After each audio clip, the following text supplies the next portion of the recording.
L'histoire du Cameroun. Le Cameroun a peut-être été atteint vers le 5e siècle avant notre ère par les Carthaginois. Le périple de Hanon fait allusion à une montagne appelée le Char des Dieux, et qui pourrait en effet être le mont Cameroun. Mais rien de certain ne peut être dit à ce sujet, pas plus qu'à celui des mystérieux Sao, une population qui aurait vécu dans la partie nord du pays au Xe siècle. L'histoire de cette région ne semble pouvoir s'écrire de façon assurée qu'à partir du moment où les Peuls, venus du nord se sont mêlés, d'abord pacifiquement, aux populations locales du Nord-Cameroun au XVIIe siècle. Par la suite, l'éveil et le développement sans précédent du prosélytisme musulman qui a commencé à toucher toute la région sahélienne au début du XIXe siècle a bouleversé la donne. Sous l'impulsion du mystique soufiste Usman Fodio, 1754-1817, qui depuis Sokoto, puis du pays Haoussa, a proclamé en 1804 la guerre sainte, les Peuls s'emparent du pouvoir dans plusieurs des pays qui les ont jusque-là accueillis. Après le retrait de Fodio, en 1809, Adama, son successeur poursuit ses conquêtes. Il s'empare, avec difficulté, du vieux royaume du Mandara, fondé au nord du Cameroun au XVe siècle, passé sous le joug du Bornou au XVIe siècle, et de nouveau indépendant au XVIIIe siècle. Puis, à partir de 1822, Adama accentue sa pression sur une grande partie du Nigeria et du Cameroun jusqu'au plateau de El Adamawa, ANC. Fouon-Bina, qui lui doit son nom.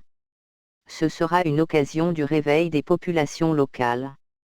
Les Tikars, les Bamileke et les Bamoum. Les Tikars seront plus ou moins soumis aux Peuls. Les Bamileke se réfugient sur la partie centrale du plateau camerounais où ils s'organisent en chefferie. Quant aux Bamoum, ils auront sans doute le destin le plus connu grâce au système d'écriture qui y est inventé à la fin du XIXe siècle. Le sultanat de Bamoum a été fondé au XVIIIe siècle par Tcharé, égal Nacharé, fils d'un chef tikar émigré.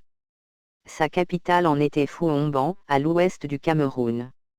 Les successeurs de Tcharé agrandiront son territoire jusqu'à la rivière Noun.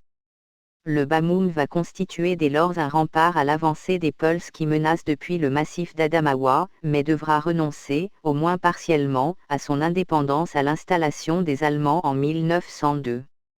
Les Européens au Cameroun.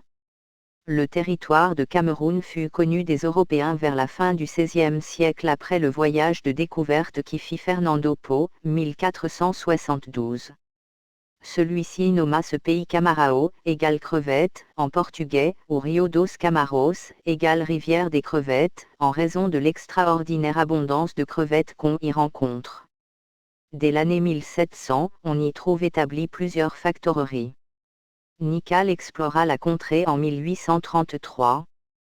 4 ans plus tard, Bieu, roi de Bambia, céda à l'Angleterre le territoire de Victoria, région du Mont Cameroun, et obtint en échange d'être reconnu roi du pays. En 1848, Beecroft étudia la région et quelques conventions nationales eurent lieu en 1856. 10 ans après, Gustave Mann de Brunswick explora en partie le Cameroun, et la même année, 1860, la maison Wörmann de Hambourg y établit la première factorerie allemande. Burton réussit la première ascension du mont Cameroun, Mongo Maloba, 4191 mètres, en 1861, après une tentative manquée de Méric. Alors que le fleuve Cameroun n'a jamais encore été remonté par un Européen au-delà de 80 km de son embouchure, en 1883, l'explorateur Rogozinski put remonter le cours du Mingo jusqu'à une distance de 230 km de son embouchure. Le 15 septembre de la même année, il découvrait une cascade de 60 à 80 mètres de hauteur au milieu d'un pays rempli d'innombrables troupeaux d'éléphants. Au 5 degrés de latitude nord, il découvrit de même un grand lac circulaire ayant 20 km de diamètre. L'annexion allemande fut opérée par le Gustav Nachtigal, consul général d'Allemagne, le 15 juillet 1884, au milieu du plus profond secret, le traité avec les chefs locaux ayant été signé à minuit. Mais toute la population ne reconnut pas le traité, les partisans de l'influence anglaise résistèrent aux Allemands qui bombardèrent les villages révoltés. Depuis lors le pays fut divisé, les uns tenant pour les Anglais, dont la langue est la seule parlée avec les étrangers, les autres pour les Allemands. La situation était d'autant plus tendue que les Douala monopolisaient les échanges avec les Européens, qu'il fallut avoir recours à leur entremise, qu'ils empêchèrent les approvisionnements et se montrèrent fort soucieux de leur monopole. L'indépendance. L'Allemagne s'est progressivement installée au Cameroun auquel elle donnait le statut officiel de protectorat. La situation se maintient-elle jusqu'à la Première Guerre mondiale et son expulsion par les troupes britanniques et françaises en 1916. 3 ans plus tard, le Cameroun est placé sous mandat de la Société des Nations qui en confie l'administration d'une grande partie du pays à la France. Une autre partie revenant à la Grande-Bretagne. L'ONU reprendra ce mandat après sa création en 1946 et conservera la France et le Royaume-Uni pour l'administration. En 1958, un gouvernement d'autodétermination est créé dans la partie française, avec à sa tête Amadou Ahidjo.